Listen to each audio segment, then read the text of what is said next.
date, September 19th, 2022. We pick up our story midway through the process of converting a 1966 Ford Mustang Rally-Pac tachometer from a 6-cylinder to an 8-cylinder model. Everything is as it was then, except you are there. Just a quick demo here. Get the light just right. Okay. So, the parts that I changed. You can see right here that I scabbed another zener across the original one. So I changed that and then had to scab just a little bit, a 0.0015 microfarad capacitor here, just to trim this a bit to get the accuracy of the Tach where I wanted it. You know, these are 5% parts, so I'm going to have a 5% drift. You know, if I'd have put a different zener in there, I'd have probably not needed this capacitor. But what the hey, you know, it's just kind of the way it worked out.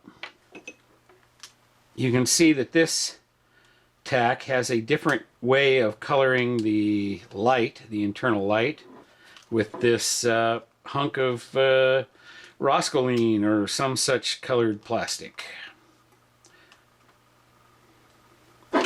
So the snag here is, when I put this together, is to not have these wires compress up here and push, dadgummit, and push the, go up against the back of the movement here and jam it. I feel like I should tape it, but then I don't really want to. Yeah, it's a bit tedious. A lot of little fiddly parts, and I'm just worried about messing things up. Whoops, see, I've jammed the needle's stuck. So the wires are in the wrong place again. So if you haven't noticed yet, this tachometer is a newer reproduction. It's got a different movement that takes less current to go to full scale, and it's got a regular printed circuit board inside. Okay, it's in there. The plastic is in place. The needle moves. I'm good. Something very interesting about this Tach. The, let's see, that goes like that. Just like that. These tangs were not bent over, and the reason is that when this Tach was made, they manufactured the lens the wrong way. That is to say, you see there's a taper here? Well, those tangs are supposed to bend down against that bevel on the lens. But, as you'll see, they put this on the wrong side. So there's no way to bend the tangs over because the lens is on backwards. I just love it. It's just manufacturing, you know. And the fact that they did it wrong, they just go ahead and put it together. So the upside of that is I don't have to worry about bending these tangs because there's no way you'd get them to work anyway.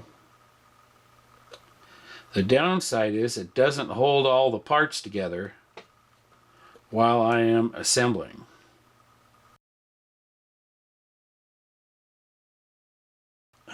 Once again, you just put the screws in the slot and let them drop. And the slot guides the screw right into the hole. Well, unless you're fumble-fingered like me and I'm talking instead of doing.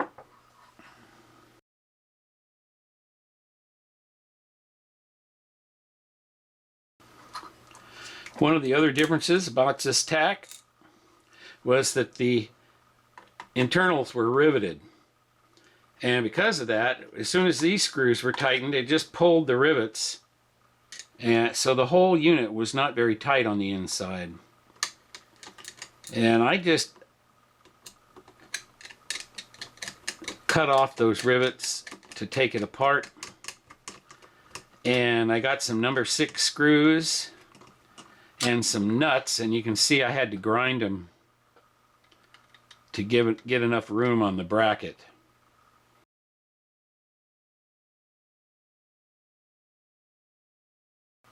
$3,000 RPM, which should be somewhere around, oh, it's not reading correctly. What the heck is going on here now?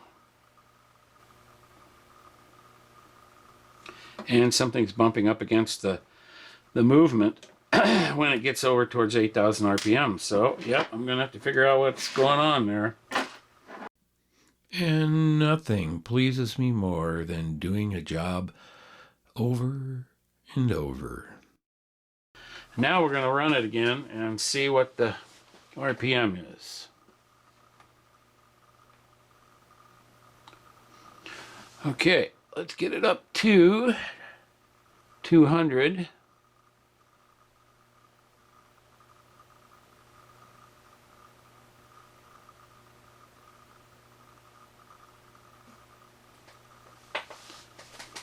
Well, it's still reading slightly low. That is really weird. Why is that? Well, I'm perplexed. I had this thing reading perfectly. I do not know what's going on. So I will turn off the video at this point and do a little research, and I'll have you guys come back when I have some answers. Here's the answer. There were two problems. One was the meter was not reading correctly because the spring was rubbing on itself. So I took care of that. I don't know how I managed to screw that up, but somehow when it's sitting around here, I did. The other thing was I needed to slightly adjust the compensation. So I took out that one capacitor I added, and I put this one on here that's twice as big. 472, which means 0.0047 microfarads. When I get all done with this and it works, then I'll show you the schematic and the changes I made. Okay, let's get back to reassembling. First thing that happens is this rubber insulator has to go in there, and this is what keeps the electronics from shorting against the inside of the metal can. And now the circuit board, which I just need to pull these wires through, and it will pull the circuit board right into the housing. Okay. Once more with feeling, flip her over here, get everything all lined up. Oh wait, I can't do that yet. I'm totally ahead of myself. Did you catch it? You see what I did wrong? Have you caught it yet? I have to pull this back out. Set it aside because I did not put the mounting screws for the circuit board in. So it has no bracket on the back and no way to secure the circuit board. What did I just say about having to do a job over and over again? Oh man, every time I do that, I risk screwing it up so that I break it permanently. Okay, now I got it in there again. Let's check the sweep. I need get it all the way over here. Oh, there we go.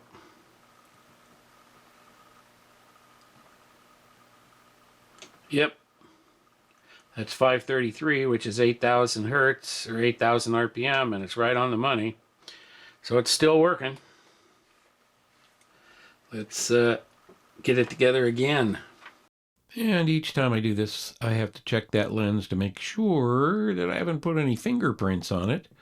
Wouldn't want to disappoint the customer like that, would I? Getting pretty good at getting it together, though.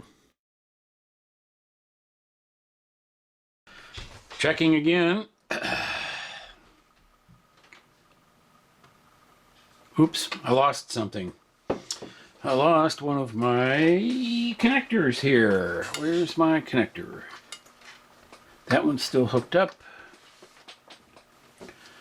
It'll work a lot better if I hook it up. Last time I checked, anyway. Yep, it is accurate.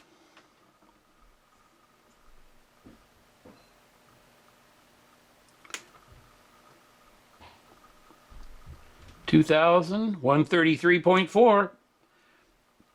133.3333333 is supposed to be exactly 2,000, so it is right on the money. Okay, now it's time to mount the assembly into the housing. The main thing here is don't pinch any wires between that bracket and the back of that housing.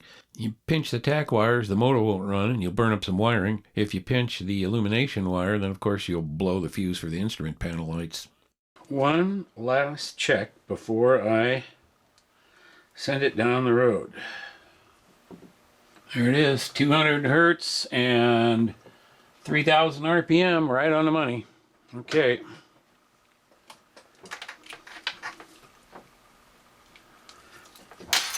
Well, I think I'll get out my phone and send him a text.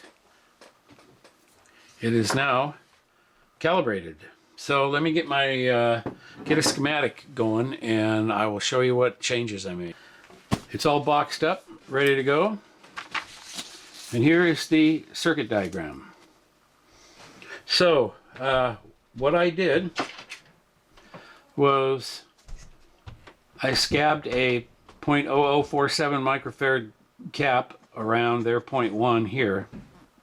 That was to do the final calibration for the meter.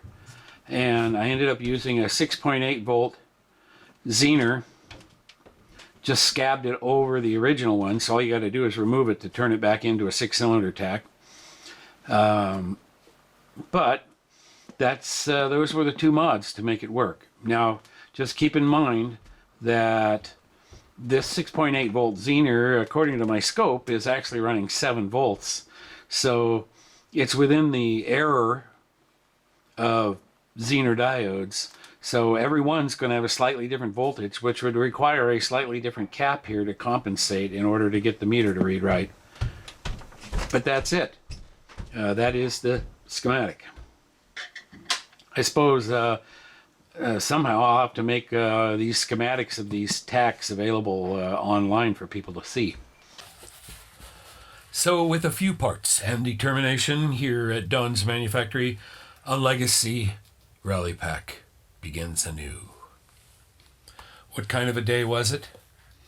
Tedious, long, but satisfying. And you were there. I'll catch you later.